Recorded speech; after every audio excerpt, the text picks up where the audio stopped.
Bismillahirrahmanirrahim. Assalamualaikum warahmatullahi wabarakatuh. Selamat pagi ibu-ibu. Oke, bismillahirrahmanirrahim.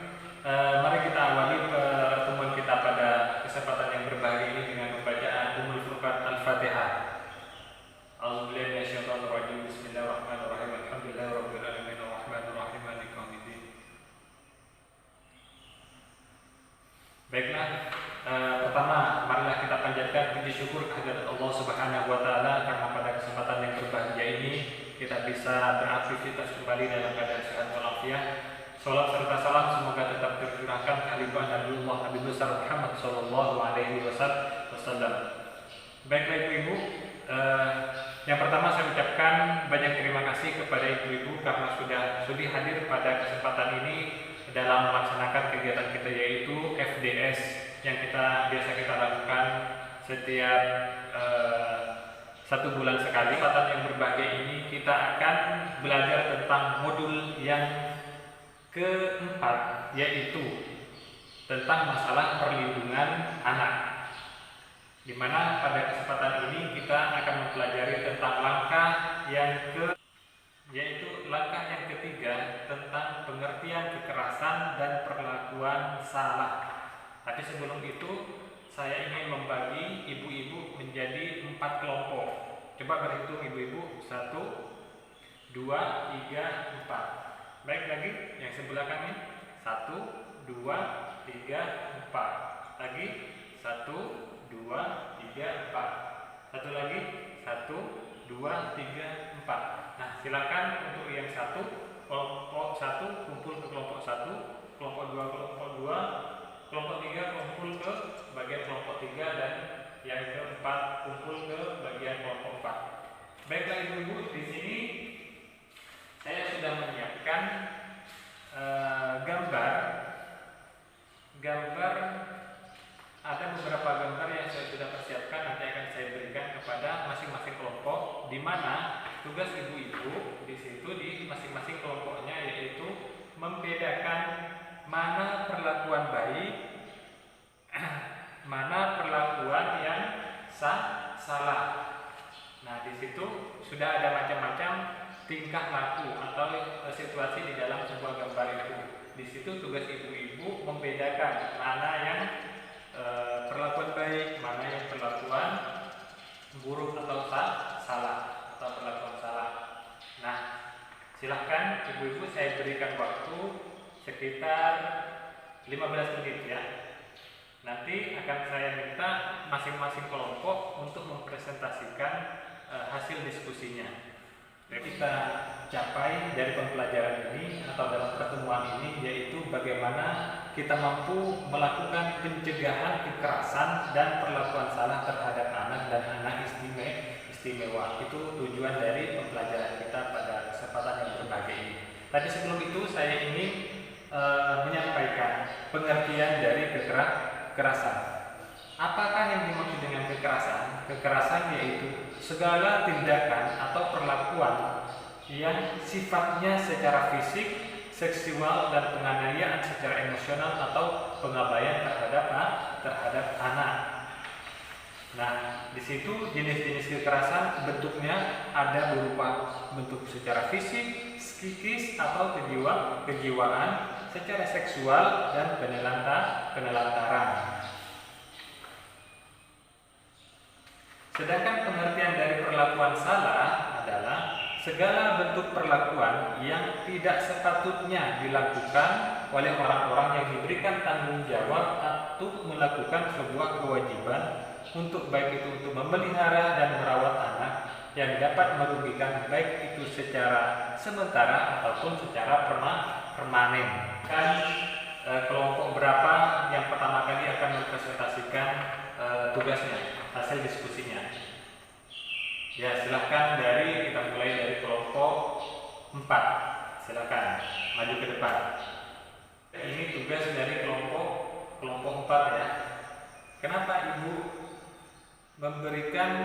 mengelompokkan gambar ini pada masuk kepada kelompok perlakuan salah?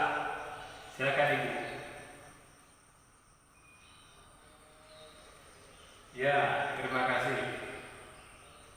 Di situ ada seorang ibu yang lagi menjewer anaknya. Itu masuk perlakuan baik apa perlakuan buruk ibu? Perlakuan salah. Ya benar, perlakuan salah. Oke, perlakuan salah. Kenapa menjewer masuk pada perbuatan yang salah? Iya, terima kasih.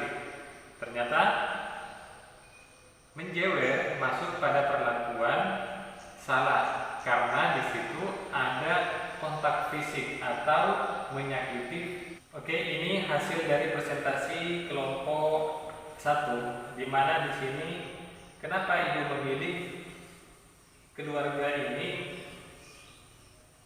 Kenapa ibu memilih gambar ini menjadi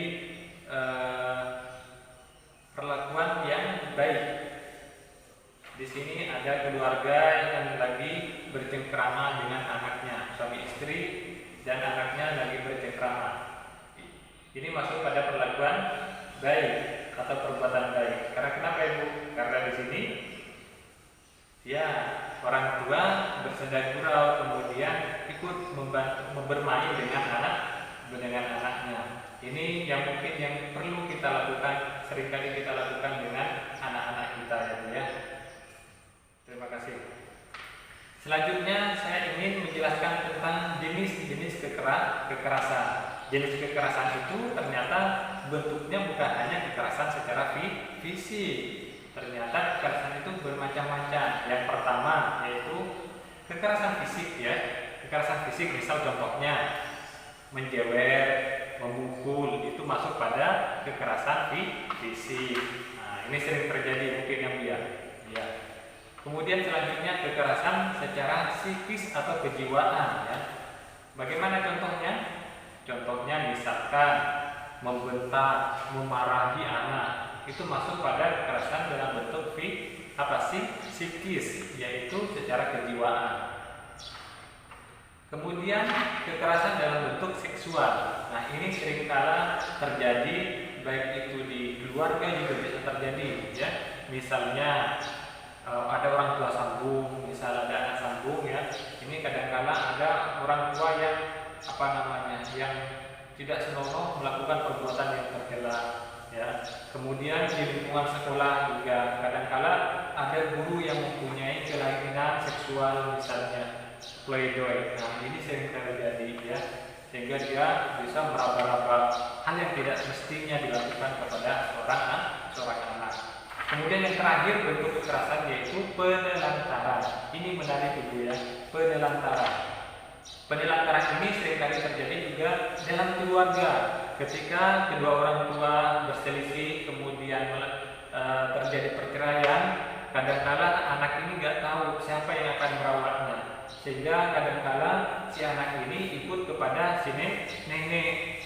Padahal nenek sangat terbatas dari segi usia, mungkin nenek sudah nggak mampu ya untuk merawat. Kemudian bahkan juga ditambah dengan faktor ekonomi. Ini yang sering terjadi. Karena faktor ekonomi sehingga nenek terbatas dalam membiayai kehidupan. Kadang-kala juga nenek ini sangat terbatas dalam membiayai kehidupan si anak, sehingga pertumbuhan dan perkembangan si anak ini sangat terganggu. Nah, itu ya. Baiklah ibu-ibu, demikian yang dapat kita sampaikan. Tujuan dari pembelajaran ini bagaimana kita tahu tentang apa sih yang dimaksud dengan kekerasan, bagaimana jenis-jenisnya, kemudian apa sih yang dimaksud dengan perlakuan yang salah. Tadi kita sudah pelajari, dengan harapan kita dengan mengetahui itu kita bisa menghindari perlakuan-perlakuan semacam ini yang tidak sepatutnya kita lakukan dalam keluarga kita atau bahkan kepada anak kita. Baiklah ibu, demikian yang dapat saya sampaikan. Saya mohon maaf ketika barangkali ada hal yang kurang berkenan di hati para ibu sekalian. Dan saya akhiri, wassalamualaikum warahmatullahi wabarakatuh.